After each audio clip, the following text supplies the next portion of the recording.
vuelvo a comentar, va a quedar grabado y será compartido por YouTube, así que muchas gracias a las chicas que se están encargando de esto.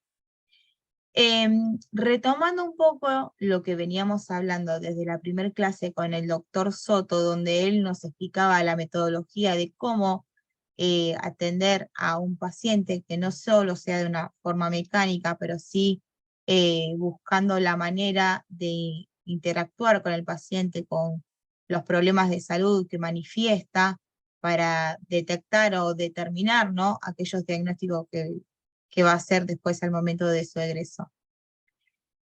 Hoy vamos a hablar sobre el proceso de gestión documental. ¿Qué quiere decir esto? Vamos a hablar desde el momento en que nace una historia clínica, donde se da el inicio. Así que, como bien dice, gestión documental de las historias clínicas. Cuando hablamos de historia clínica, vamos a hablar también sobre un documento de salud, como bien dijo el otro día Antonella. El documento tiene un ciclo vital, ¿no? Es decir, que se constituye a lo largo de un plazo.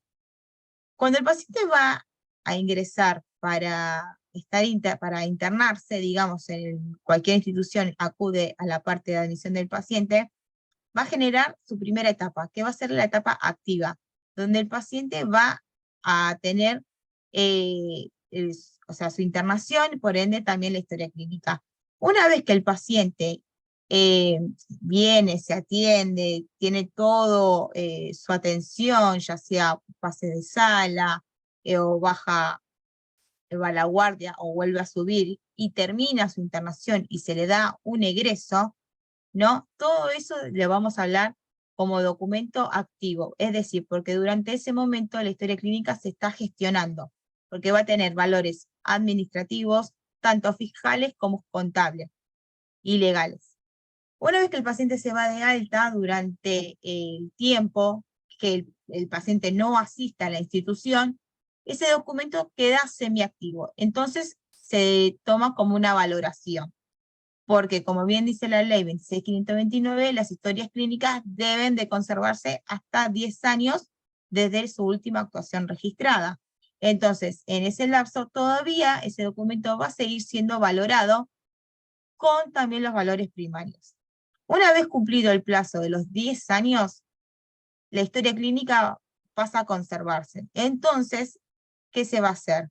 En la institución, al menos en el hospital de clínicas, hacer un hospital escuela universitario, mejor dicho, donde hay tanta información, las historias clínicas no se desechan. Entonces, ¿qué hacemos? Se hace una depuración de las historias clínicas donde solamente se conserva aquellos valores secundarios que pueden resurgir para futuras investigaciones médicas.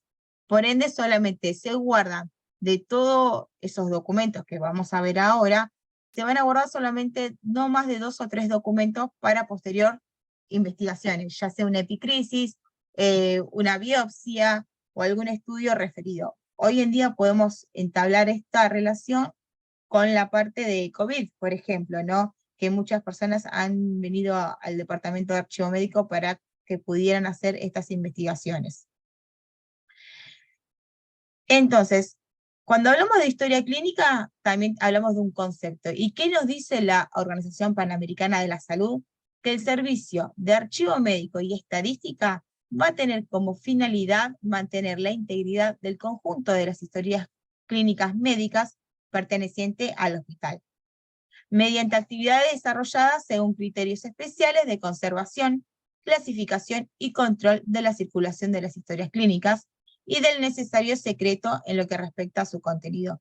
Cada institución le va a adquirir un número de historia clínica acorde al circuito que mantenga esa institución. Por ejemplo, en el Hospital de Clínicas tenemos el sistema alfanumérico, que es decir, que son las 3 primeras letras del apellido, la primera del nombre, en conjunto con el año, mes y día del paciente de nacimiento. ¿Por qué? Porque es una forma más práctica al momento de conservar la historia, es una forma más práctica para cuando el paciente se interna y hay que solicitarle cuál es su fecha de nacimiento, entonces a la reversa será su historia clínica. Si en este caso hay gemelos o hay trillizos o coinciden, vamos a entender que las 3 primeras letras del apellido van a ser iguales, pero la primera del nombre va a cambiar, ¿no? A menos que, bueno, surge que le pongan María María, no sé, Sánchez María Angélica, Sánchez María Martina. Bueno, ahí se tomará el segundo nombre también como para poder sostener eso.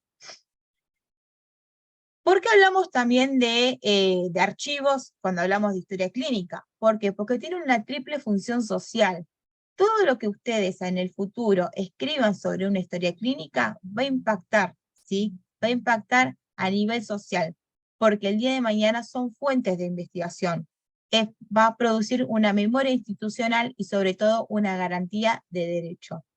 Por eso nosotros hacemos tanto hincapié en el tema de poder escribir bien una historia clínica. No solamente porque son cuestiones legales, ¿no? Que los pueden ayudar a ustedes a defender o como un elemento probatorio, ¿no? Al momento de un juicio, sino que van a ser el día de mañana la inspiración de otros colegas de ustedes para generar diferentes investigaciones. Por eso es tan importante que al momento de escribir, si lo hacen de manera escrita, manual, sea legible.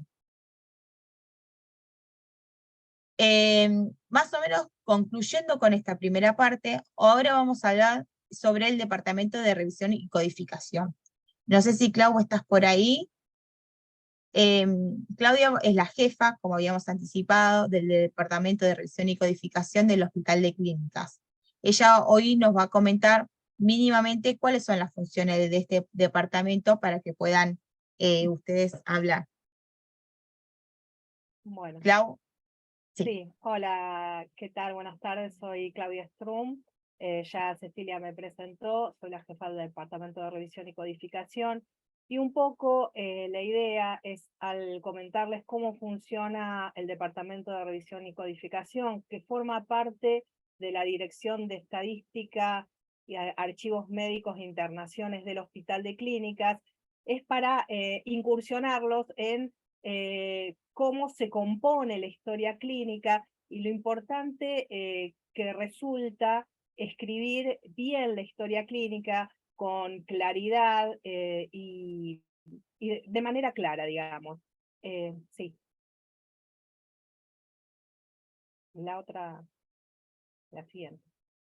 Bueno, en cuanto a la historia clínica, el inicio de la historia clínica es cuando se hace la apertura de la misma, es decir, cuando el paciente ingresa al establecimiento de salud y en el departamento de internaciones le hacen la apertura de la historia clínica.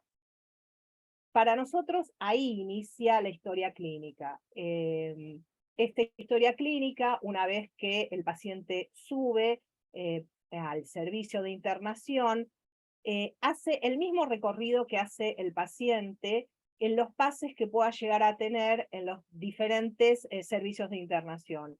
Un paciente puede internarse en clínica médica y necesitar un pase a terapia o realizar alguna cirugía y necesitar pasar a gastro, a terapia de nuevo y finalizar en clínica médica donde se le puede dar el egreso. A eso me refiero cuando digo que la historia clínica hace el mismo recorrido que hace el paciente yendo por los diferentes servicios de internación. Una vez que el paciente se va de alta, egresa, en la historia clínica es llevada por las secretarias al archivo médico y desde el archivo médico, una vez recepcionada, le da un pase al departamento de revisión y codificación. En este departamento, la próxima.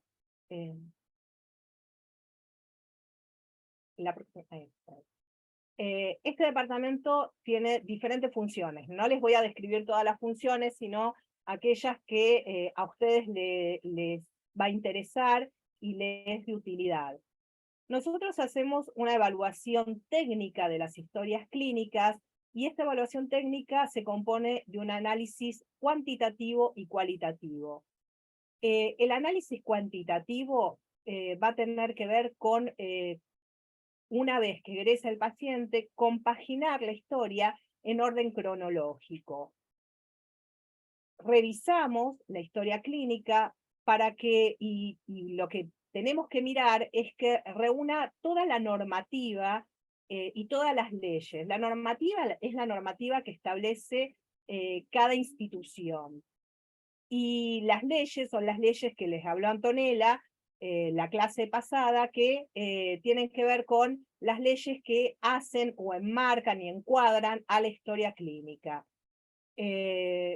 Verificamos que se encuentren todos los formularios que son requeridos mediante ley, que estén todas las firmas, sellos, que también son requeridos mediante la ley, y verificamos que no haya errores ni inconsistencias en la historia clínica. ¿A qué me refiero con esto? Voy a ejemplificar un poco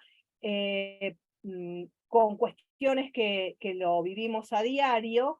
Por ejemplo, que el protocolo quirúrgico tenga una fecha y el parte anestésico tenga otra, que no coincida la fecha de ingreso o egreso con la planilla de enfermería o la evolución. Entonces, ante eso, nosotros tenemos que, lo que vamos a hacer es requerir que haya una verificación de la historia clínica en cuanto a que rectifiquen o ratifiquen lo que está firmado con el sello y firma de los médicos o los profesionales que intervinieron, ya sea enfermería, kinesio, el médico que firma la epicrisis o aquellos que evolucionan. La siguiente. En cuanto al análisis cualitativo, va a apuntar a que todos los datos que están volcados en la historia clínica, tanto el diagnóstico, el tratamiento, como su resultado final, estén respaldados, debidamente respaldados con lo que se volcó ahí, y que no existan discrepancias ni errores con respecto a lo que se vuelca. Muchas veces nos pasa que nosotros nos manejamos con un sistema, que es el sistema CAMAS, que en el sistema el paciente aparece con una fecha de egreso y en la epicrisis figura otra. Lo que tomamos como válido, obviamente, es la historia clínica que nos está diciendo la realidad, digamos, la verdad de lo que está pasando. O en el sistema figura un alta y tenemos figura como óbito en la historia clínica o viceversa. Entonces, a eso nos referimos con el análisis cualitativo. Además, después de esto, nosotros con todos estos elementos podemos codificar la historia clínica, que lo hacemos con el índice de diagnósticos, la CIE-10, y también con eso se codifican los diagnósticos clínicos. Y también codificamos todo procedimiento clínico o quirúrgico, que lo hacemos con el manual de procedimientos de la CIE-9, que es la 9ª revisión española. Colaboramos con todos los programas de capacitación, además colaboramos con el cuerpo médico, brindándole todos los datos de diagnósticos o quirúrgicos, facilitándoselos, y también asesoramos tanto al director del hospital como a cualquier profesional de salud que con respecto a lo cualitativo de la historia clínica. Por supuesto que al hacer esta revisión, hoy por hoy hacemos una auditoría exhaustiva de la historia clínica, lo que hacemos es cuidar los intereses legales, tanto del paciente como del establecimiento de salud y de todos los profesionales que intervienen en la historia clínica. Esta es la siguiente.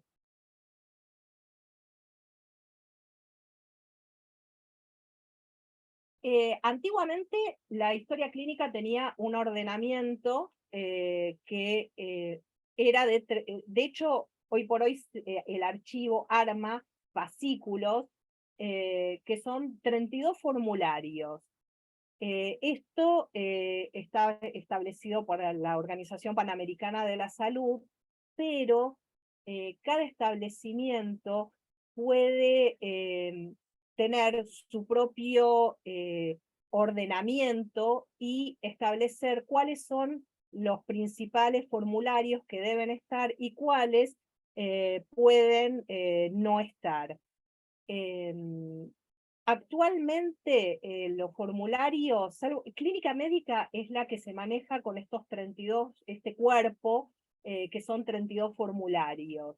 Es el que históricamente sigue, aunque hubo algunos cambios que en un ratito se los voy a comentar. Hoy por hoy, cada servicio de internación, obstetricia, gineco, terapia intensiva, pediatría, tiene su propio formulario, aunque lo que hacemos es mantener el orden, el ordenamiento, que es igual para todos. Entonces, los mínimos requisitos que según normativa debe tener una historia clínica es la hoja principal. La hoja principal es tiene los datos filiatorios del paciente, la identificación y el contacto del familiar. El consentimiento informado. Antonella, la clase pasada les habló en cuanto a el sustento legal que hay en relación a todos estos formularios, ¿no? Que los avala la ley 26.529 y otras normativas. El consentimiento informado, que es el consentimiento informado de ingreso, que expresa la autonomía del paciente y lo que sería la conformidad del paciente para que se le realicen diferentes prácticas y tratamientos. Y por otro lado, es un resguardo para la institución y para el profesional y los profesionales que intervienen en cuanto a los tratamientos que le van brindando. La epicrisis, que es el resumen de la historia clínica, después lo vamos a ver un poquito más. La evolución clínica, que es una evolución clínica diaria.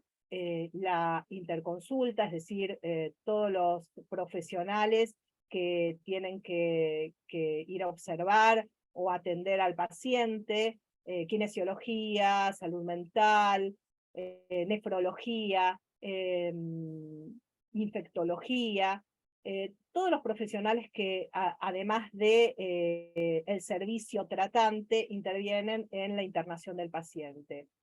Las indicaciones médicas, que son también diarias, la planilla de enfermería que acompaña estas indicaciones médicas, ratificando todo lo que se le hizo al paciente, todo lo que el médico indicó. Informe anatomopatológico, si de ser necesario de estar, el informe de procedimientos, es decir, todos los procedimientos tanto clínicos como quirúrgicos que se le puedan haber hecho, y informe de laboratorio. Estos son los que son los requisitos mínimos para que tiene que tener una historia clínica. También tenemos en el hospital internaciones de 24 horas, y ahí tenemos también un mínimo de formularios que para pacientes que están 24 horas tienen que estar esos formularios sí o sí. La siguiente. Yo ahí, perdón, ahí Sí. comenté en el chat, ¿no? Que quede claro esto, que la evolución clínica, el ser una evolución diaria, tiene que estar consignado desde el momento que el paciente se ingresa hasta el momento del egreso. O sea, donde el paciente se le da el alta hospitalaria, también lo tiene que decir en la evolución diaria, ¿sí? No solamente en la epicrisis. Dice, la evolución diaria Eso sí, lo escribí yo sí, justo. bien. Sí, tiene que estar día a día, con sello y firma de los médicos que lo van tratando, Claro. pero además el epicrisis tiene que estar el último día que se va el paciente. Ahora lo vamos a ver, y en las condiciones que se va el paciente. exacto. Entonces, esto es lo que le hablaba antes de en el servicio, sobre todo de clínica médica, con la historia clínica con 24 horas de internación o pacientes ambulatorios. Nosotros también tenemos a pacientes ambulatorios a los que se le abre la historia clínica. Lo que tiene que indefectiblemente encontrarse es la hoja principal, que ya habíamos visto que son los datos, el consentimiento informado de ingreso, porque también hay otros consentimientos informados, creo que después lo vamos a ver, y si no, después se los comento. La hoja de alta o epicrisis, el motivo de internación, el motivo de consulta, evolución clínica y todos los procedimientos que se le hayan hecho al paciente. El motivo de internación es todo lo que el doctor Soto les describió en cuanto a síntomas y signos, en cuanto a las preguntas sobre lo que está sintiendo el paciente en ese momento, ¿no? La siguiente.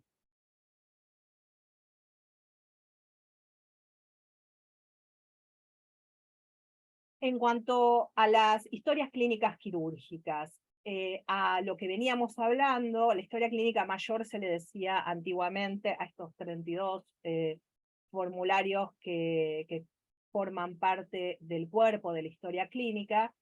Entonces, a estos formularios, además de la hoja principal, consentimiento informado de ingreso, epicrisis, se le agrega en este orden el protocolo operatorio, la cirugía que se realizó, la hoja de anestesia, el consentimiento informado de procedimiento. Actualmente, y gracias a la ampliación de la ley 26.529, y como una forma de proteger los derechos del paciente, pero además de proteger a los médicos que intervienen en los diferentes procedimientos, se empezaron a generar diferentes consentimientos informados de los diferentes procedimientos y cirugías que se realizan. Estos consentimientos informados, cada especialidad tiene un tipo de consentimiento informado diferente, y dentro de cada especialidad, por cada cirugía, empezaron a generar diferentes consentimientos informados. Por ejemplo, en oftalmología tenemos el consentimiento informado de cataratas, de glaucoma, diferentes tipos de consentimiento informado. En otorrino pasa lo mismo, con una laringectomía, con una colocación de diábolo. Van generando distintos consentimientos informados donde se le explica al paciente el tipo de cirugía que se le va a realizar, los beneficios que trae esa cirugía, los riesgos que corre luego de la cirugía, pero las consecuencias que puede traer de no realizarse el procedimiento que está indicando el médico. Creo que después vamos a mostrar, no sé si algunos formularios de consentimiento informado, como para que tengan una idea. La evaluación, hay diferentes, espera que no termine con otro, hay diferentes formularios que acompañan a lo que es la cirugía y al consentimiento informado de procedimientos, que son el kit que se usa en la cirugía, la evaluación preoperatoria, todo eso tiene que estar. Luego tenemos evolución clínica, todas las interconsultas, lo que habíamos hablado antes, indicaciones médicas, planilla de enfermería e informe de laboratorio. Ahora sí, la siguiente. En cuanto a las historias clínicas ambulatorias quirúrgicas, además de la hoja de anestesia y el protocolo operatorio, también debe haber, cuando se realizan prácticas que son especiales, tienen que estar todos los formularios. Si se le realizó hemodiálisis, una transfusión de sangre, una biopsia ya sea hepática, renal, una colangiografía retrógrada, una videocolonoscopía, todos esos formularios donde se describe cómo se realizó el procedimiento sellado y firmado por el especialista que lo realizó, tiene que estar. De haberse aplicado anestesia, también tiene que estar el anestésico con la matrícula, la firma y el sello del anestesista que intervino, perdón, en dicho procedimiento. Otro tipo de prácticas que se realizan, que se pueden realizar incluso en la cama, no necesariamente tienen que ir a un quirófano. Un drenaje, una punción, una infiltración, un cateterismo, bueno, un cateterismo para quirófano, ¿no? Una canalización, todo eso también tiene que estar la descripción en la evolución, y sellado y firmado por el médico. Todas esas descripciones de estas prácticas, aunque se realicen en la cama al paciente, en la sala, tienen que figurar, tienen que tener toda la descripción de cómo se realizó y en qué condiciones terminó el paciente esa práctica. También tiene que estar otro tipo de formularios que tenemos, que es, por ejemplo, algún pasaje de medicación citotóxico para pacientes oncológicos, cuando se aplica hierro, algún medicamento de mantenimiento o tratamiento del dolor, radium, entre otros, ¿no? Los partes anestésicos, lo que nosotros solicitamos porque es obligatorio es anestesia general, peridural o raquidia. La anestesia local, cuando la aplican, obviamente la aplican o los médicos o algún tipo de sedación que se le da, eso no se pide, porque no está reglamentado que sea así. Clau, acá hay una consulta. El consentimiento informado debe ser explicado por el profesional porque muchas veces solo se da para que lo firme el paciente y lo lea él mismo. La clase pasada, Anto había sido explícita que además de ser un consentimiento informado de forma escrita, también debía ser de forma verbal. ¿Por qué? Porque seguramente debe haber algunos términos que por ahí el paciente no lo comprende o no lo entiende, o tal vez por vergüenza, al momento de leer el consentimiento, no lo va a decir. Entonces, siempre es mejor que el consentimiento sea de forma escrita y verbal. Por Claro, ejemplo, claro. Sí, eso me olvidé de decirles que tanto el consentimiento informado de ingreso como el de procedimientos o el quirúrgico tiene que ser explicado por el profesional, qué es lo que se le va a realizar, todo eso se lo tienen que explicar y al firmarlo, lo que están firmando es que entienden lo que se les explicó. claro, Claramente tiene que ser así, sí, sí. Antiguamente, perdón. hace añares, discúlpame, ahí te doy la palabra, hace añares, cuando se hacía un trámite, añares 30 años, digo, antes que estuviera la ley, era el administrativo el que tenía que explicarle al paciente que tenía que firmar un consentimiento informado de ingreso y era bastante difícil para al administrativo esta explicación y era hasta muy chocante para el paciente. En esto la ley creo que avanzó tanto en los derechos del paciente como en los derechos de los que estamos dentro del ámbito de la salud, ¿no? Sí, sí, Sí. sí. No, que quería que comentes esta anécdota, que por ejemplo la de la medicación del paciente que se lo habían dado y que le habían dicho días impares y el paciente no sabía. O sea, me refiero Ah, sí. que de cómo fallamos a veces como sistema de salud y interpretando de que del otro lado el paciente siempre va a entender lo que uno le quiere decir o lo que le damos para leer y a veces no es así.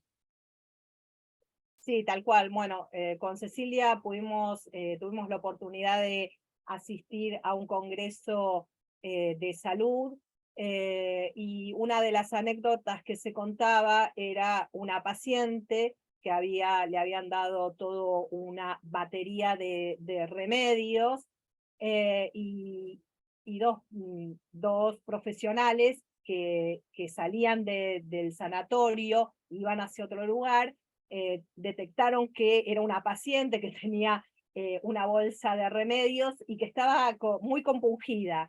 Entonces uno de ellos se le acercó y le dijo si la podía ayudar, qué le estaba pasando, y entonces la pregunta de ella fue, ¿qué significa par e impar? Muchas veces, bueno, ahí lo que decían es que evidentemente el sistema de salud en un punto falló, y es en el punto de eh, te damos todos los recursos para que puedas atender tu tema de salud, pero no lo vas a hacer y lo vas a dejar de lado porque no entendés cómo tenés que hacerlo. Y ahí se pierden recursos, se pierde vida de una persona según en qué situación esté, o se agrava su estado de salud. Muchas veces el profesional de salud da por supuesto que el paciente va a entender cuestiones que por ahí tienen que bajar un poco el nivel como para que puedan entender, ¿no? Hacerlo como más de todos, ¿no? En cuanto al lenguaje. Sí, eso quería comentar. Bueno, no sé, pasa la siguiente. Como ejemplo de los diferentes formularios que manejan actualmente los servicios, les trajimos el de la historia clínica obstétrica, que tiene, no es la misma epicrisis que por ahí realiza clínica médica o cirugía, es una epicrisis obstétrica, es un formulario específico donde tiene diferentes ítems que a obstetricia le sirve y muchísimo. Tiene la anamnesis y el examen físico. No todos los servicios hoy por hoy conservan anamnesis y examen físico, sino que lo hacen como algo un poco más reducido. El control prenatal es el que se hace de forma ambulatoria por consultorio externo. Al momento de internarse la paciente para tener su bebé, eso se pide a consultorio externo y pasa a formar parte de la historia clínica. Dentro del hospital de clínicas son pocos los servicios que adjuntan la atención ambulatoria a la atención mediante internación. Obstetricia es uno de ellos. Después tenemos la internación durante el embarazo, lo que sería el parto, si es parto natural, y si es por cesárea, tenemos un protocolo operatorio y un parte anestésico, el puerperio, indicaciones médicas, planilla de enfermería, hoja gráfica principal, y el informe de laboratorio. Bien.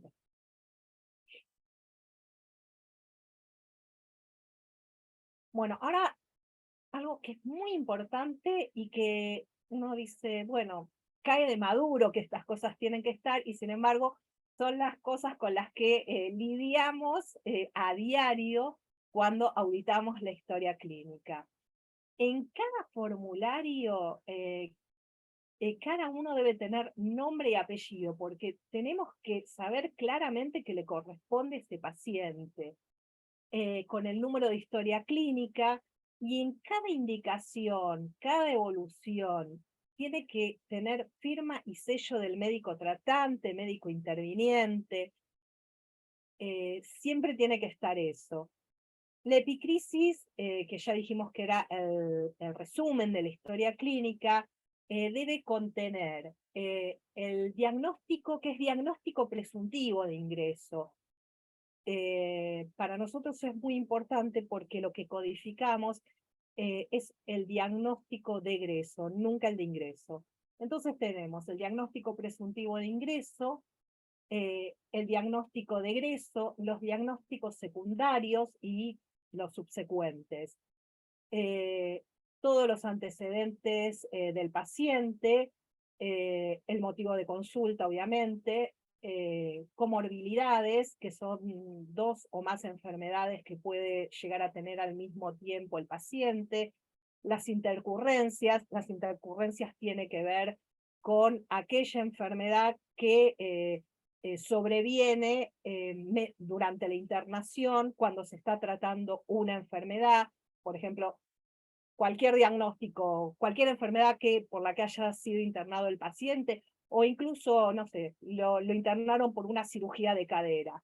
El paciente, como es es geriátrico, una persona de avanzada edad, está bastante tiempo internado, y durante esa internación le sobreviene una neumonía intrahospitalaria.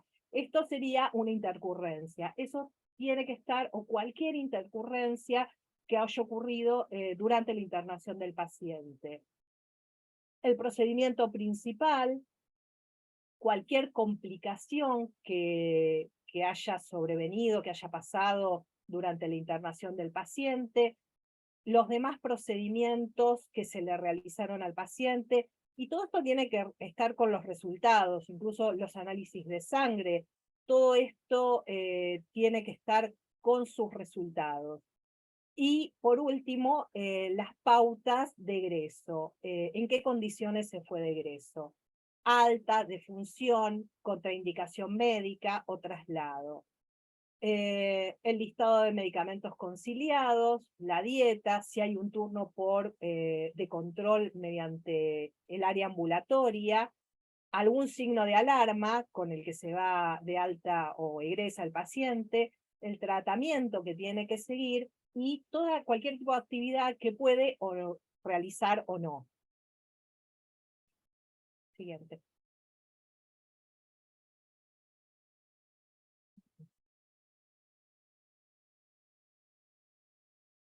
Bueno, con respecto al marco normativo, esta clase era anterior a la de Antonella, entonces por ahí lo del marco normativo lo vamos a pasar un poco más rápido, pero Antonella les habló muy bien sobre todo lo que hace a la historia clínica y lo legal de la historia clínica. Nosotros, para auditar la historia clínica, ver la historia clínica y saber que tiene, en cuanto al análisis cualitativo, nos basamos en diferentes tipos de leyes que tienen que ver con la ley 26.529, también como ejemplo acá el Código Civil y Comercial de la Nación, donde habla en el artículo 316 sobre las tachaduras, los espacios en blanco, cualquier defecto que tiene que ser salvado con sello y firma del médico. En la siguiente. Perdón, Clau, acá hay Sí. una chica que dice que nada, que estaba comentando que se había ido a tener al hospital y consultaba si se le hacía o no la historia clínica. Todo paciente que ingresa a una institución de salud, ya sea para ambulatorio o para internación, se le va a generar una historia clínica. En este caso, en el hospital de clínicas, al ser de internación, es como hablábamos al principio, es un sistema alfanumérico. Si bien la mayoría de los consultorios lo manejan porque tenemos un sistema unificado, tal vez hay otros servicios ambulatorios, que me parece que era Gineco, que todavía siguen usando sistema correlativo. Pero siempre se debe de generar la historia clínica al momento. Es como nuestro DNI, pero en una institución de salud. Sí, y esto tiene que ver con, después lo vamos a ver, que tiene que haber una clave única Exacto. para las historias clínicas. En cuanto al marco normativo, esto también lo habló Antonella, pero bueno, tiene que ver con, también nos regimos por el Código de Ética no solo médica, sino el Código de Ética para profesionales de la salud, donde esto ya lo habló en la clase pasada bastante claramente Antonella, sobre que tiene que tener el sello, la firma, no haber espacios en blanco, si hay alguna equivocación se debe salvar estas equivocaciones, que tiene que estar clara, en forma clara escrita. el consentimiento informado tiene que estar, se deben destacar horarios y fechas, todo con sello y firma de los profesionales tratantes. Siguiente. Sí, ahí va.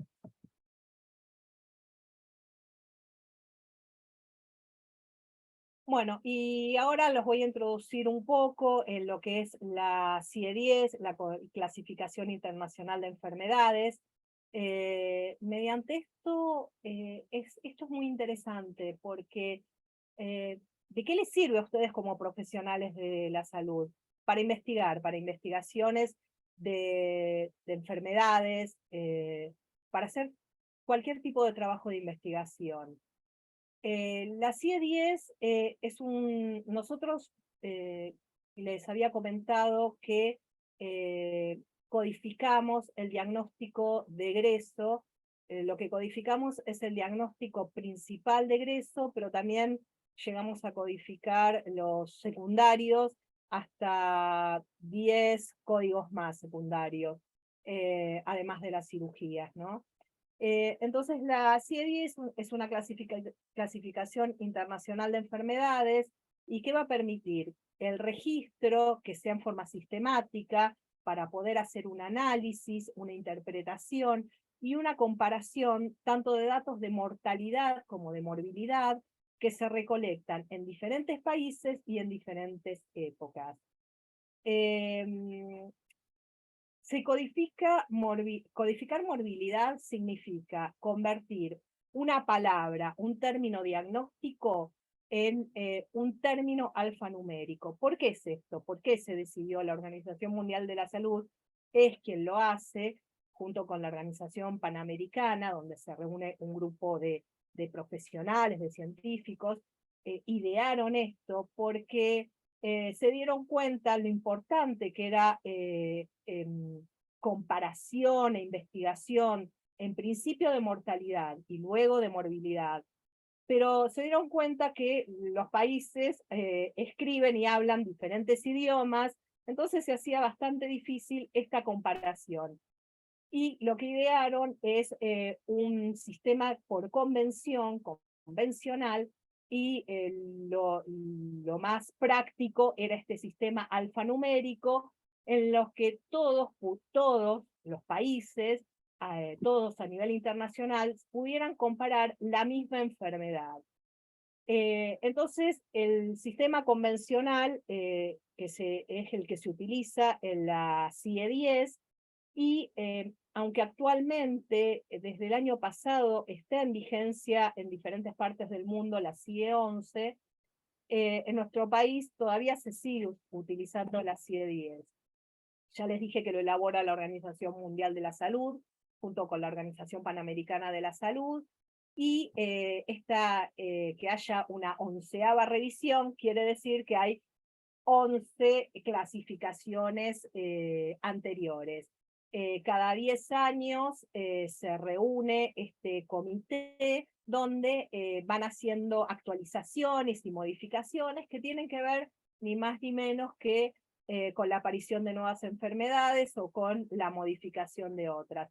Hay un código que la Organización Mundial de la Salud lo dejó como aparte para cuestiones excepcionales, para cuestiones lo que se denomina de emergencia.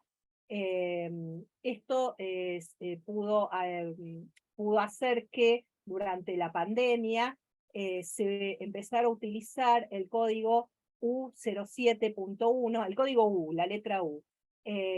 Lo que se llegó a un común acuerdo es que fuera el 07.1 para lo que sería el COVID, enfermedad respiratoria aguda por COVID, y que se pudiera hacer comparaciones a nivel internacional donde se veía, como lo pasamos todos, donde se veía diariamente cómo iba subiendo los casos de COVID, donde había mayor cantidad de riesgo o cómo fueron bajando los casos. Bueno, la siguiente. Bueno, como les dije antes, la CIE-10 utiliza un código alfanumérico y tiene una letra en la primera posición y luego son números en la segunda, tercera y cuarta posición. El cuarto carácter le sigue a un punto decimal. Entonces los códigos van de la A 00.0 a la Z 99.9. ¿Esto qué va a permitir? Que se almacene en forma rápida, fácil, mejor dicho, disculpen, en forma fácil, se almacena y se recupera en forma rápida. Bueno, Da ejemplos, por los de cáncer, que son los C. ¿cómo? Que dé un ejemplo, me refiero con el tema del CIE-10 con respecto a la clasificación. Los tumores, ¿dónde están clasificados? Que se pueden Sí, clasificar. porque A creo que eso, de te esto des no ejemplos. pusimos nada. No. Por ejemplo, sí, la letra C es para todo lo que son tumores. Se dividen según, no hay un parámetro, todos se dividen de la misma manera. Por ejemplo, se pueden dividir, por ejemplo esto, la letra C que se dividen por tumores, la letra D que tiene que ver con los tumores benignos, y la Z que va a tener que ver con el acercamiento de los pacientes a instituciones de salud, que no tiene que ver estrictamente con un problema de enfermedad, sino que puede tener que ver con un problema social o para mantenimiento o para atenderse un tema de salud que ya está diagnosticado. Hay otros códigos que tienen que ver con Obstetricia. fármacos o que fueron mal utilizados o que fueron bien utilizados y le produjeron algún tipo de reacción. No, el ejemplo de obstetricia, que para la obstetricia solamente se usan los... Te escucho muy bajito, Ceci. Que para obstetricia, perdón, los ejemplos de obstetricia o de neo, que por ejemplo tienen determinado... Bueno, sí, vos andás orientando, ves que yo me voy Sí, por acordando. eso. Tenemos dos letras que son específicamente para dos especialidades distintas, que únicamente se utilizan para esa especialidad. Obstetricia, letra O, todos los diagnósticos obstétricos tenemos que encuadrarlos como diagnóstico principal en la O, y lo mismo pasa con los pediátricos y los neo, que los ubicamos en la letra P. Tenemos un código especial si, por ejemplo, una paciente que tenga sífilis, HIV, que haya tenido COVID, que haya tenido cualquier tipo de estas enfermedades, primero las tenemos que codificar en la letra O, que, por ejemplo, la letra O 98 y 99, con los cuartos dígitos que pueden ir del 0 al punto 9, y esto nos ubica dentro de un rango de enfermedades. Por ejemplo, el O 99.8, esto es a modo de ejemplo, no es exactamente así, pero para que ustedes entiendan, nos ubica dentro de las enfermedades que van de la A 00.0 a la A 08.1. Y luego, en segundo lugar, vamos a especificar el diagnóstico, la sífilis, el HIV, TBC o el COVID. Claro, por Lo eso mismo nosotros pasa con la P. hacemos tanto hincapié en que al momento de escribir la historia clínica es tan importante que describan detalladamente todos aquellos diagnósticos que preceden en la internación del paciente, porque todos esos datos después son procesados, en este caso, por este departamento de revisión y codificación, que donde hacemos cruza de datos y se pueden ofrecer investigaciones desde diferentes puntos de vista. Sí, totalmente. Y además quiero decir algo, el que se escriba en forma clara, el que escriban los diagnósticos, a nosotros nos facilita la tarea de cómo codificar y la riqueza que va a tener esos datos, que luego van a ser información para investigación. En cuanto mejor se haga esto, mayor riqueza va a tener la codificación que nosotros podamos hacer, porque si bien nosotros como codificadores tenemos ciertas reglas de codificación donde podemos intercambiar lugares en cuanto a diagnóstico principal, secundario, en cuanto a si un diagnóstico está, o en vez de diagnóstico, el médico le pone un síntoma y nosotros podemos observar dentro de la historia clínica cuál es el diagnóstico. En realidad, si bien podemos hacerlo por las reglas, en realidad es el médico el que tiene que poner el diagnóstico principal de egreso. Es la tarea, es la responsabilidad, es quien atendió al paciente y es el que sabe fehacientemente qué es ese diagnóstico y no otro, el principal. Claro, la idea, volvemos a siempre a repetir, ¿no? Capaz suene redundante. El curso de cómo escribir una historia clínica, que vendría a ser este caso, nosotros no le vamos a decir como profesionales cómo deben de atender al paciente, sino justamente ayudar a expandir toda esa profesionalización que ejercen al momento de atender al paciente con calidad humana, con calidad asistencial, se pueda ver reflejado, ¿no?, en la información biomédica, porque todo esto después se generan un montón de otras cosas más. Por eso somos tan puntillosas y en decir que todo esté claro, legible, que contenga los datos del paciente, sus datos también, porque esto de que exigir la firma y sello del médico también hace a la responsabilidad civil del médico, donde está asintiendo el procedimiento quirúrgico o clínico que le hayan hecho al momento de la internación de cada paciente. Sí, así es. Bueno, esto un poco lo fui diciendo mientras fui comentándoles que era la CIE-10. La utilidad es clasificar las enfermedades y cualquier problema de salud que podamos ver, tanto en el certificado de función como en el informe estadístico de hospitalización, como en la historia clínica en sí. El propósito es registrar en forma sistemática en los diagnósticos para poder hacer un análisis, interpretarlos, comparar datos tanto de mortalidad como de mortalidad que están recolectados en diferentes países y en diferentes épocas.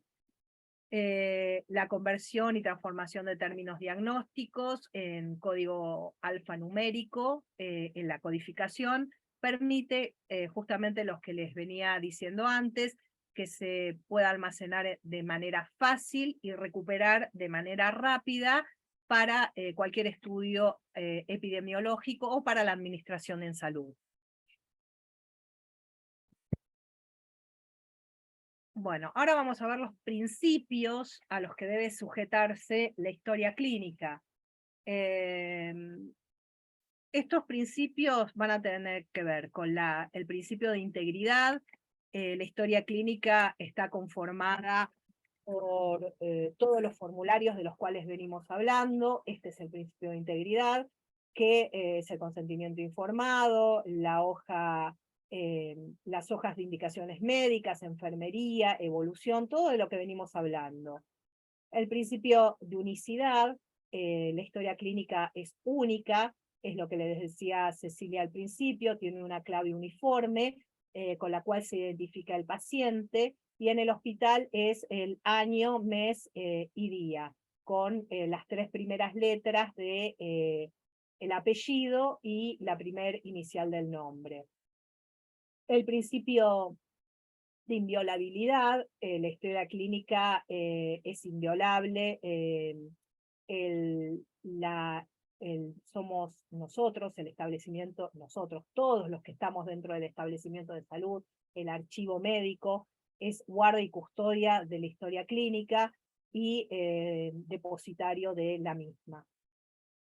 Es la siguiente. El principio que tiene que ver con el principio de confidencialidad, la que le sigue. El principio de confidencialidad está ligado al principio de inviolabilidad. No solo el médico tiene el secreto médico, la confidencialidad respecto a todos los datos que son sensibles, que se vuelcan en la historia clínica, sino todos los profesionales de salud y los también administrativos, todos los que estamos en relación con la historia clínica, debemos atenernos a este principio de confidencialidad.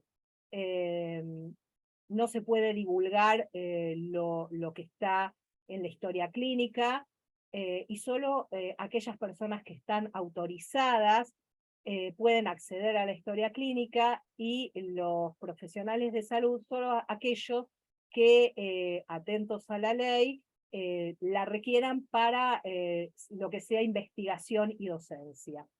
Sin, obviamente, eso lo dejó muy claro Antonella, sin revelar datos que son los datos sensibles del paciente. Siguiente. En cuanto a las funciones que tiene la historia clínica, son varias. La función médica tiene que ver con el registro de toda la información que se va volcando en la historia clínica, el tratamiento y los criterios a desarrollar frente al paciente, de todos los profesionales que están interviniendo durante la internación del paciente. La función jurídica, que tiene que ver con el valor probatorio de la historia clínica para casos de mala praxis o para casos que tengan que ver con lo civil o lo penal. La siguiente. La función estadística va a tener que ver con que todos los datos que podamos extraer de la historia clínica tienen un valor importantísimo para hacer estadísticas que permitan elaborar después lo que es políticas sanitarias, atención primaria de la salud, pero también actualmente todos estos datos estadísticos se utilizan para hacer gestión desde los lugares directivos del establecimiento, para hacer gestión en cuanto a proyectar proyecciones de recursos humanos y recursos materiales. Y por último, la función académica y científica, que atento al artículo 59 del Código Civil y Comercial de la Nación, son una fuente importantísima para lo que es investigación de diagnósticos de diferentes patologías y para ver cómo son eficaces los tratamientos que se le aplican, o para poder aplicar otros tratamientos para estas patologías. Bueno, hasta acá con lo teórico. Ahora vamos a mostrar algunos formularios que espero que sean interesantes para ustedes.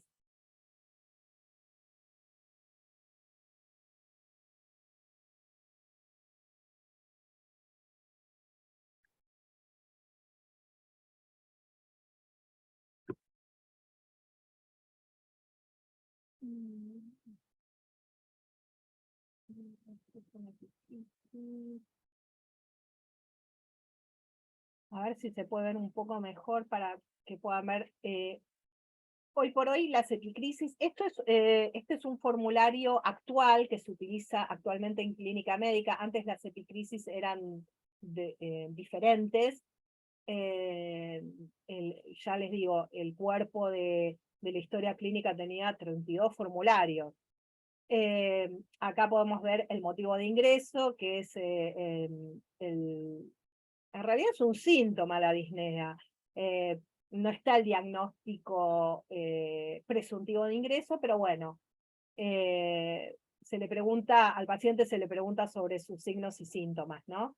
La enfermedad actual, como está descripta, todos los antecedentes personales, para que ustedes puedan ver de todo lo que les habló el doctor Máximo Soto y un poco lo que venimos hablando con Cecilia, todos los antecedentes, la medicación habitual que toma, y creo que hay una segunda hoja, ¿no?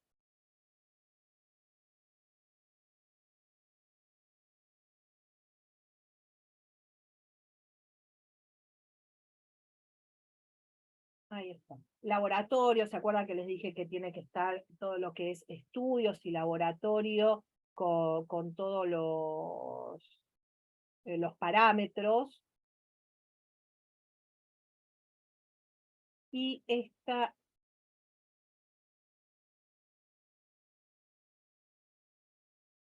esto es un óbito. ¿Cómo debe escribirse un óbito, una defunción? Este es un óbito.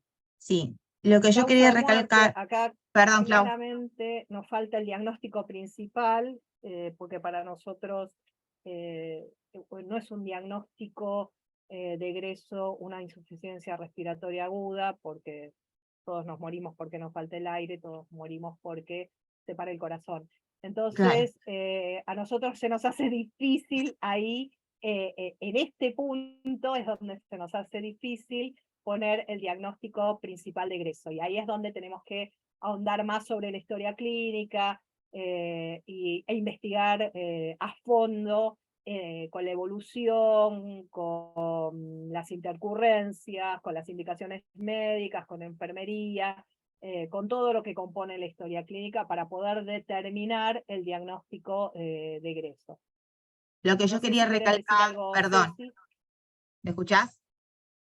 Sí, te escucho, se escucha un poco mal, pero acerco a ver si puedo escuchar. No, que lo que comentaba es esto de que en esta hoja se puede visualizar que los datos de identificación del paciente no está. O sea, que si esta historia, este papel, perdón por el ruido, si este papel se pierde, no vamos a saber a qué paciente refiere, ¿se entiende? Por eso hablábamos que todas las hojas de toda la historia clínica debe estar debidamente identificada por los datos del paciente. Apellido, nombre, número de historia clínica y DNI.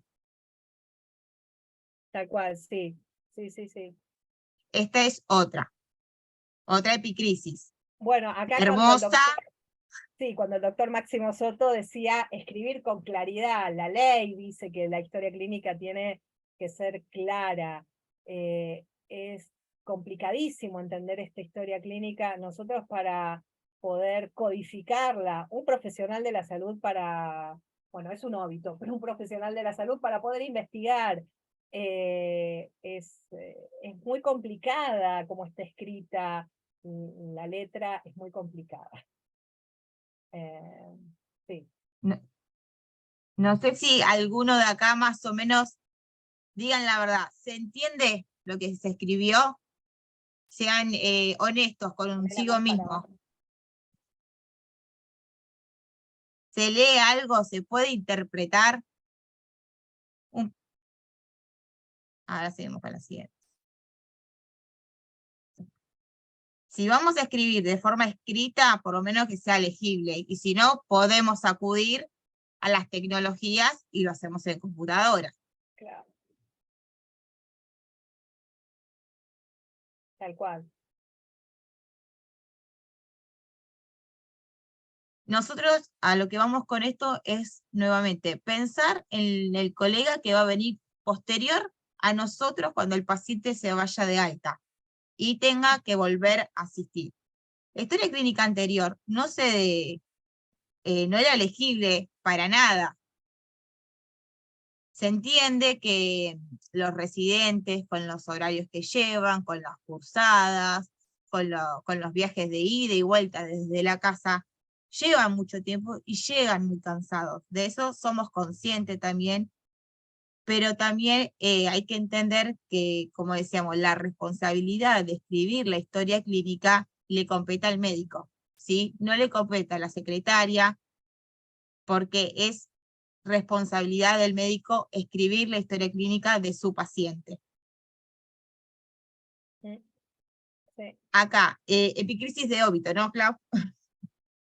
Sí, bueno, no existe con eso también es A un eso tema quiero que decir. escuchamos, porque no existe epicrisis de óbito, o es como decir epicrisis de óbito, epicrisis de alta.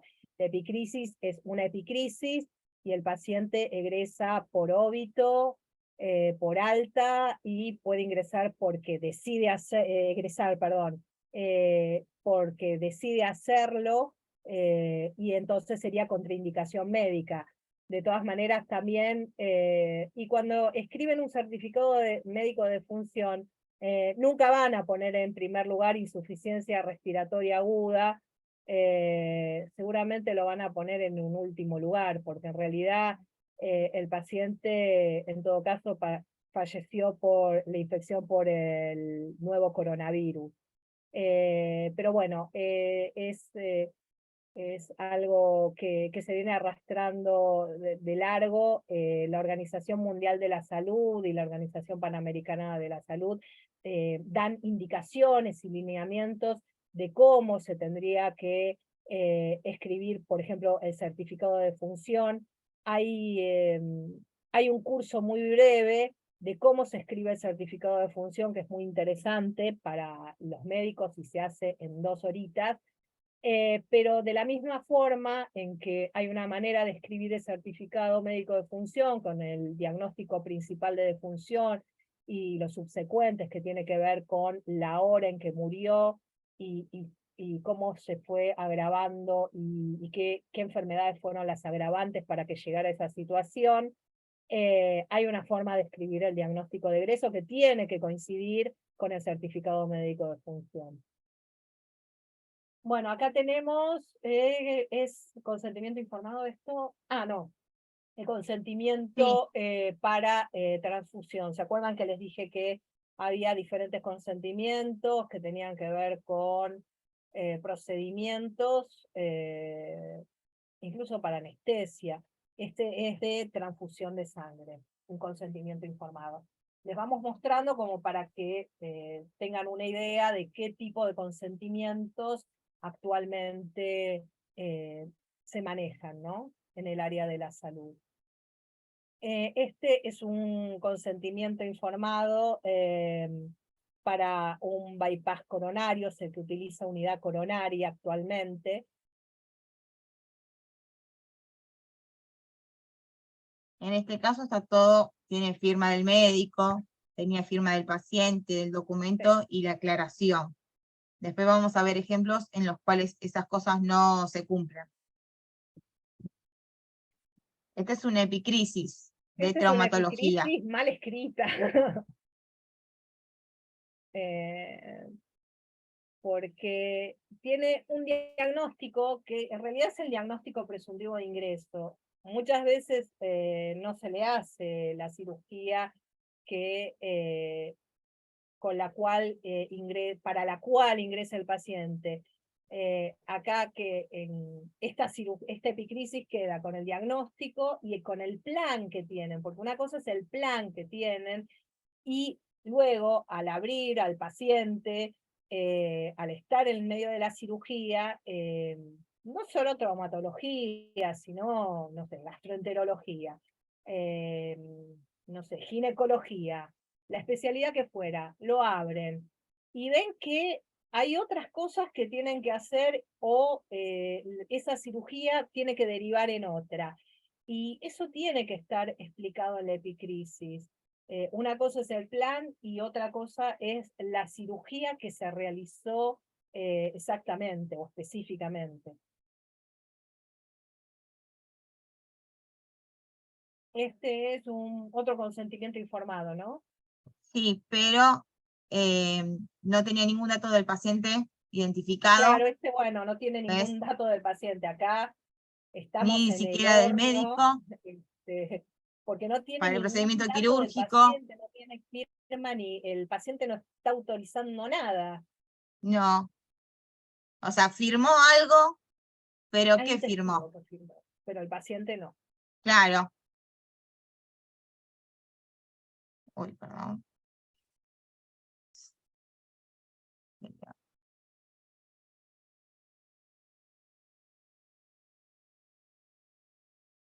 Este es el consentimiento del Hospital de Clínicas.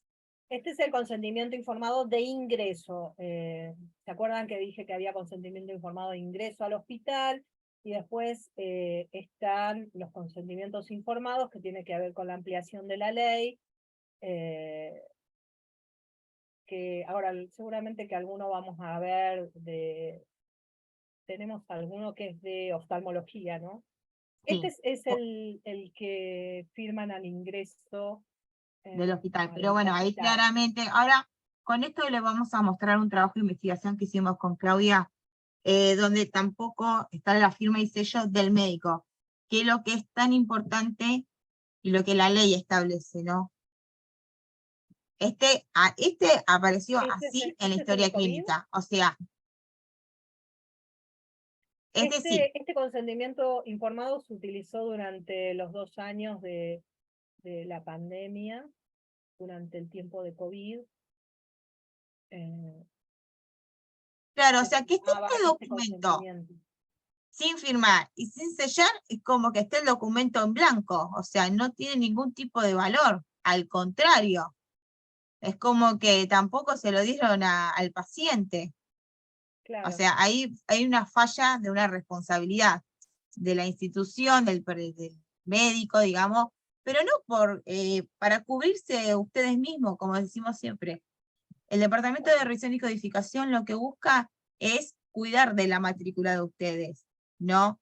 De salvaguardar todos estos años que ustedes como estudiantes ponen el esmero, se dedican a esto, y no estaría bueno que por un consentimiento o por algunas cosas que no son como mala praxis, pero bueno, eh, tienen que estar. Si la ley está, los cubre, ¿por qué no hacerlo? ¿Por qué no firmar? ¿Por qué no sellar?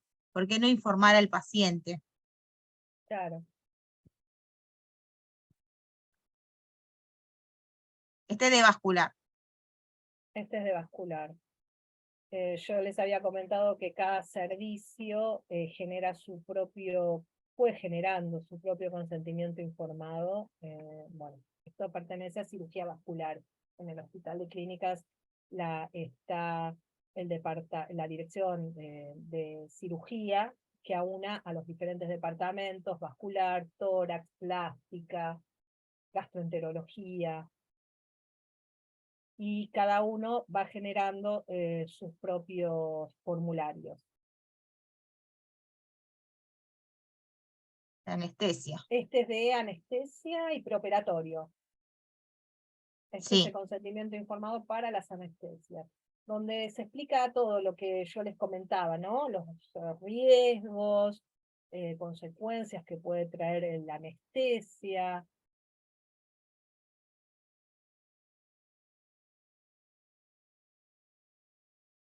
Está todo bien explicado.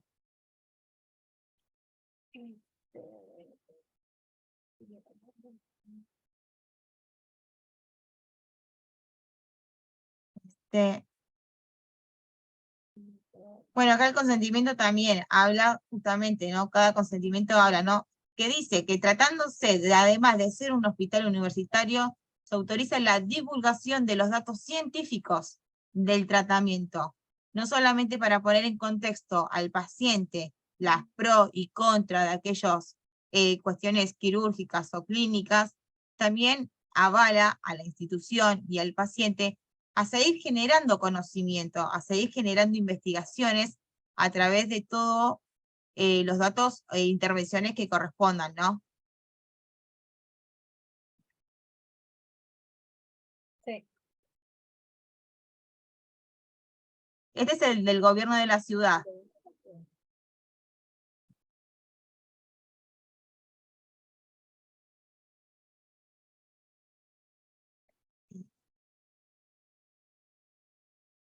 Este es uno que había surgido durante el COVID-19, bueno, actualmente no se No, utiliza, ¿no? pero cómo van surgiendo, ¿no? Los consentimientos, cómo se van generando. Este es el de córnea, el de catarata. Acá es el que les comentaba dentro de la especialidad, las diferentes cirugías. En este de córnea se explica cómo es la cirugía de trasplante de córnea, los beneficios que trae realizarse el trasplante, los riesgos que puede traer. Pero no sé si veremos alguna otra hoja, que es las consecuencias si no se realiza la intervención, ¿no? Bueno, esto es todo lo que le puede pasar luego de la cirugía, ¿no? Bueno, como hablábamos también, el artículo de la revocabilidad, ¿no? De cualquier procedimiento. Bueno, acá se habla del rechazo del trasplante. O sea, lo puede obtener el paciente o por algún tema médico. Bueno, acá está, el consentimiento era el que el otro día Antonella había dado el ejemplo, que no tenía el prequirúrgico donde el paciente era diabético. O sea, hay un montón de cuestiones. Podemos estar toda la tarde, nosotras, felices y contentas, mostrándoles estos consentimientos. Entendemos que por ahí es un poco más de lo mismo, pero para que entiendan lo importante que es todos los tipos de documentos, todo el tipo documental que hace a la historia clínica, cada uno de ellos es tan importante. Tienen el mismo peso legal. Sí, bueno, este es de gastroenterología, ¿no? Claro, que acá no estaba lo del médico, por ejemplo. Es un poco acercarlos a la realidad. por la historia clínica, ¿no? Este es el cierre de una historia clínica. Sí. Fíjense que esta historia clínica, todas las historias clínicas tienen que ser foliadas. En esta, la foliatura está mal hecha porque la indicación de la ley es en el margen superior derecho. Son pequeñas cuestiones que si uno las va juntando, son un montón de cuestiones y cosas que hacen a que la historia clínica esté mal. A que También la baje la calidad de la historia identificación. clínica, porque también Claro, la está el identificación tema está de abajo. la calidad de la historia clínica, que es un trabajo, ahora Ceci les va a comentar, que hicimos con Cecilia y presentamos en el Congreso de Medicina Interna el año pasado, que se hizo en el Hospital de Clínicas, y que tiene que ver con la calidad de la historia clínica.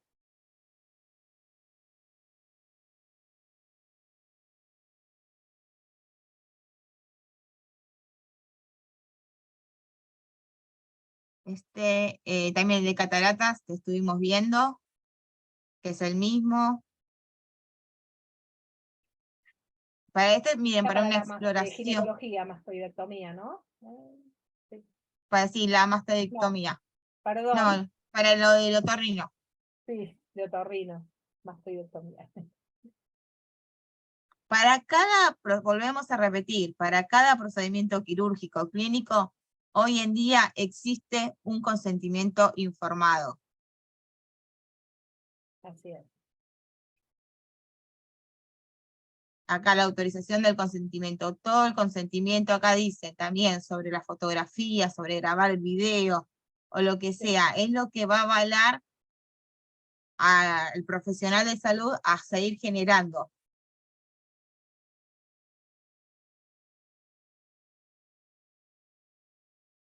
Pero más allá de que esté el documento, si no tiene identificación del paciente tampoco, es un poco más de lo mismo, chicos, o sea, es muy importante todo esto.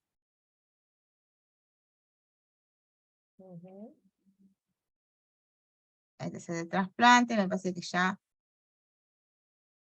Bueno, por ejemplo, acá las enmiendas. Esta historia clínica, este documento particularmente es una copia. Nosotros hasta en eso indagamos. Acá, esto estaba en una historia clínica. No Claro, puede haber una... Tienen que ser perdona, todos Ceci, sí, originales. no debe ser fotocopia, tienen que ser originales, no tiene que tener tachaduras, si tiene alguna tachadura debe enmendarse. Sí.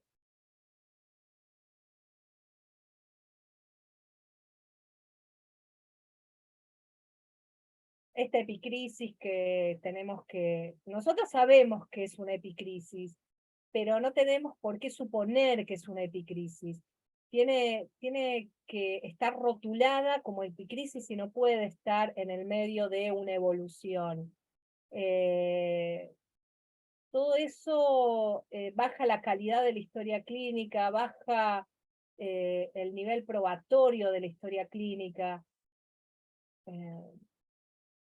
Es como no debe escribirse una historia clínica esto que les estamos Claro, mostrando. esta es una Fotocopia copia también. sí. Una vez, acá no, pero nos ha llegado hasta a ver un collage, era, ¿no? En un protocolo, si no me equivoco, era en el protocolo, la hoja así, por ejemplo, al principio de la primera hoja vino fotocopiado, así tal cual. Dijimos, bueno, esto es copia, se va a solicitar el servicio que baje el original. A las 2 o 3 hojas estaba un recorte, así, de firma y sello del médico, pegadito, tipo bricolage, en otro documento, que después nos dimos cuenta que era la copia anterior. Esas cosas no deben de suceder y tampoco deben de permitir que sucedan, porque al momento que ustedes avalan firma y sello, están dando consentimiento que eso lo escribieron ustedes. Ojalá, sabemos que las cuestiones legales son una en un millón, pero suceden, pasan. Como decíamos el otro día, en el hospital de clínicas hay más de 800 expedientes judiciales. De todo sentido, no estamos hablando solamente de mala praxis, sino porque el paciente requiere su historia para llevarlo a otro hospital, porque lo quiere para antecedentes, porque lo necesita para discapacidad, para hacer un trámite de herencia, mismo para que lo quiera tener él, ¿no?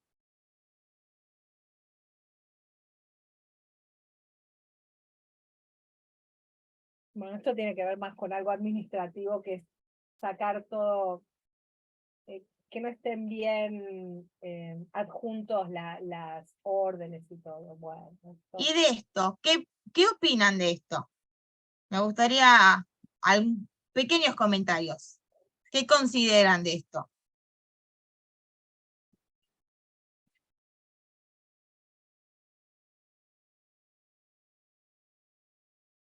A ver, vamos a ver. sí, esto es un atentado contra la historia clínica, contra la calidad de la historia clínica, la conservación de la historia clínica, todo tachado y toda la historia clínica. Claro, ¿qué consideran sobre esto? ¿Les parece que es viable, que no es viable? Sí, tiene las tachaduras, perfecto. ¿Qué dice la ley? Que no tiene que tener tachaduras. Ujú. Que no es viable, tal cual. Está salvado varias veces. Exacto. 1, 2, 3, 4, 5, 6. Encima ni siquiera lo salvaba en orden, en un orden numérico, ¿no? Arriba, por ejemplo, esta hoja no se figuraba si tenían los datos del paciente. Digo digo, o sea, siempre es un documento de salud. Si nosotras vamos, porque la idea de esto fue, le habíamos avisado que las indicaciones médicas estaban tachadas, tenían que rectificar o ratificar lo que se había tachado. Si lo tienen, si ya tenían nuestro sello, la idea es simplemente lo más cómodo, prolijo posible, enmendar esta situación. Ujú. Tampoco tiene la identificación del paciente, pero bueno. Tampoco tiene la identificación.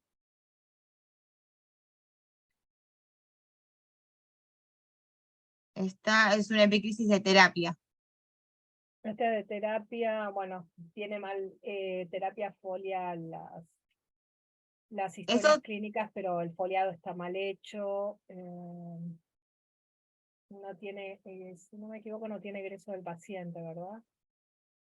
no, Bueno, y un solamente poco para ingreso. mostrarles también cómo se les pone el motivo de ingreso a terapia intensiva. Y por ahí había si había una foto de lo que es una intercurrencia. Acá Que veo arriba, por ahí.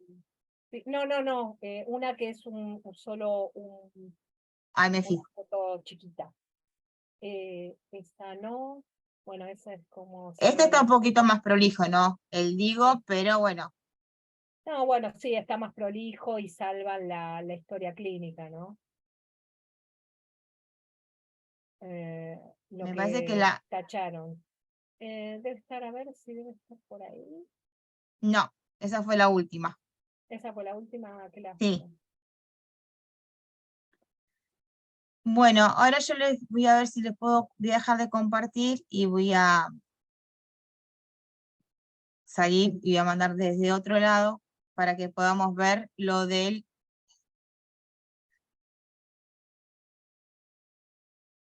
Un segundo.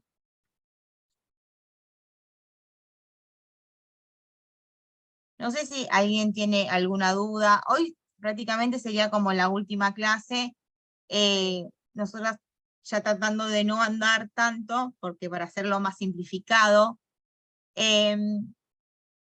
como dijimos al principio, van a recibir un certificado, sí, de participación del curso. Como no hacemos ningún tipo de evaluación ni nada, sino esto era como un curso más didáctico para que podamos entablar, ¿no?, una relación con la parte administrativa y médica también, ¿no? Porque nosotros somos administrativas, pero bueno, manejamos estas cuestiones médicas. Y si alguno quisiera asistir o conocer dónde queda el departamento de archivo médico, venir y consultar sobre revisión y codificación, porque a futuro, no sé, están haciendo la residencia y le piden que generen un trabajo de investigación, bueno, que se acerquen, que nosotros podemos coachearlo si quieren, si desean, eh, ir pensando, ¿no?, a futuro, lo que buscan. ¿Ahí se ve? Sí. ¿Se ve, Clau? Sí, sí, se ve bien. Listo.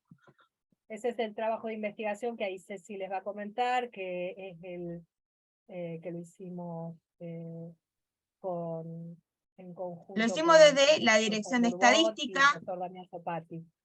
Claro. Este fue un trabajo presentado el año pasado, que habla sobre la evolución crítica de las historias clínicas de internación en medicina, con el equipo de trabajo. Bueno, los objetivos habían sido esto, ¿no? Evaluar la calidad de la información de la historia clínica. ¿Por qué evaluar la calidad de la información? Porque entendemos, y bien decimos, que los profesionales que corresponden a la UBA ya tienen ganado, ¿no?, esa profesión, ese nivel de calidad. Bueno, nuestra idea es que eso se pueda ver reflejado también en las historias clínicas. Por eso, además, uno de los objetivos era contribuir a la mejora de la calidad asistencial a través de una metodología de control cuantitativa del grado de cumplimiento. En este primer cuadro que van a ver acá, son los tipos documentales que nosotros fuimos evaluando y examinando, ¿no?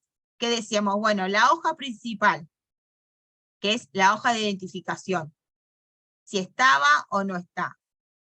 A ver, voy a correr acá. Y ahí, ¿no? Bueno, ausente. Molesta acá.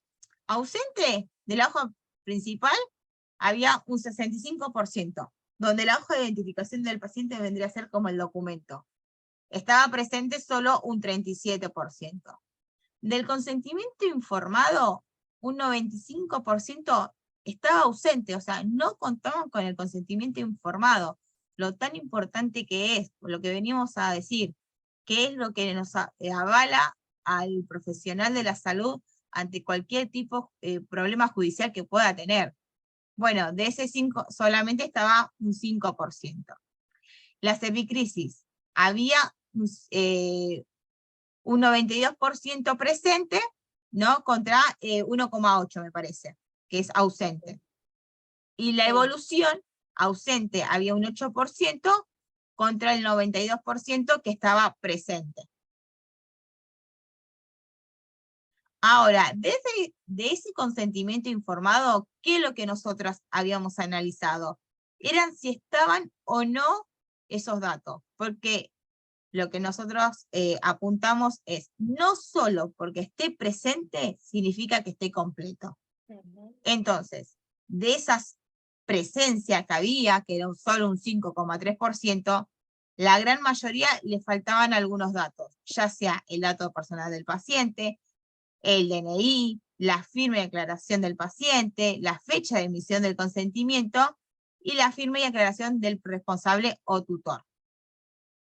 Ahora, con respecto a la epicrisis, que volvamos, estaba un 90, más del 92% presente. Bueno, de ese porcentaje presente, ¿qué cosas, qué información estaba ausente? Bueno, los datos personales en cada hoja. Claramente había hojas que no tenía, que era como le mostrábamos. Si la epicrisis consta de 2 hojas, bueno, las 2 hojas deben de tener los datos personales del paciente. La fecha de ingreso, solamente el 10% no lo tenía, bastante aceptable. Ahora, de la fecha de egreso, había un 20% que no estaba, que ya es perjudicial, ya hace a la falta de calidad, porque toda historia clínica debe de contener la fecha de egreso del paciente. Esto es el ABC de las historias clínicas, por decirlo así. Después tenemos el diagnóstico de egreso. Como decía Claudia, solamente el 84% estaba presente, el otro 15% no estaba. Y tenemos firma y sello del médico, un 89% presente contra un 10,6% que no estaba presente. Ahora con respecto a la parte documental de la historia clínica, ¿no? A los datos personales en la evolución, como decíamos, todo tiene que estar consignado diariamente, desde el día que el paciente ingresa hasta el día que el paciente se va, tiene que estar consignado todo en la evolución diaria. Y a su vez, después todo eso, un resumen, como hablamos, en la epicrisis. Bueno, habíamos dicho que las evoluciones, estaba un 92% presente. Bueno, de ese 92%, ¿qué tan buena fue la calidad? Tenemos que los datos personales en cada hoja, mitad y mitad, o sea que mitad no está y otra mitad sí. Que la fecha de ingreso estaban, sí, había un 89% presente contra un 10% que no estaban. La fecha de egreso lo mismo, un 70% contra un 20%. Diagnóstico de egreso, un 84% contra un 15%, y firma y sello del médico estaba en un 89% contra un 10,6%. Y volvemos ausente y presente. Bueno, ¿cuál fue la conclusión que sacamos de este trabajo de investigación que hemos analizado más de 1.500 historias clínicas?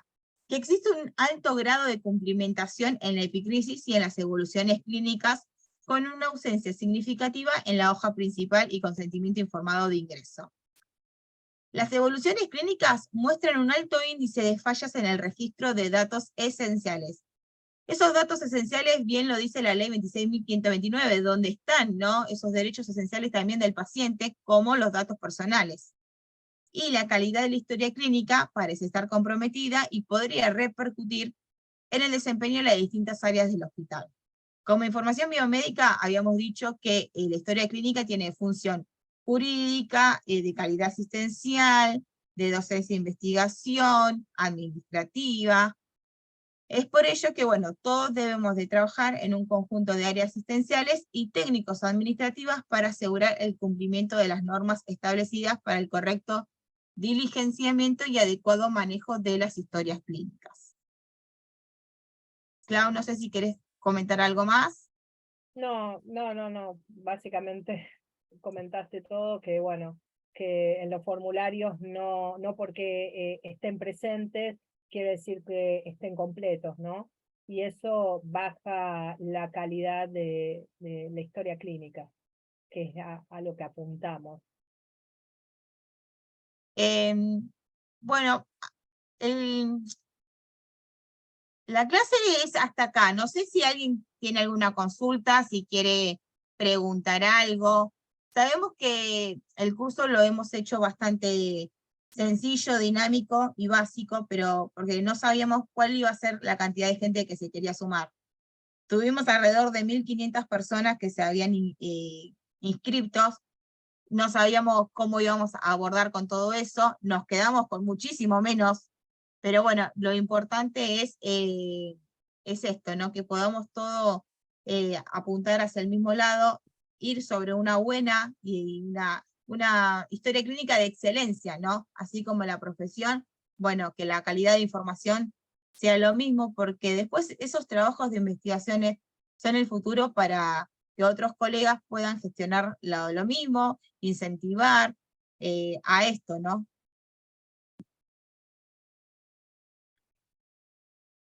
Bueno, no sé si tienen alguna duda. Bueno, muchas gracias. Muchas gracias, Muchas Sara. La gracias. verdad que agradezco el comentario. Vamos a mandar un pequeño certificado de asistencia al curso, más que nada, para que lo puedan tener. Vamos a ir mejorando. Nos gustaría que también, si tienen alguna crítica, puedan decirnos cómo tomarlo. Yo ahora voy a poner en el chat el mail que manejamos, por si alguien quiere acercarse, que es gestiondocumental.hcjm, que es gestión documental del Hospital de Clínicas.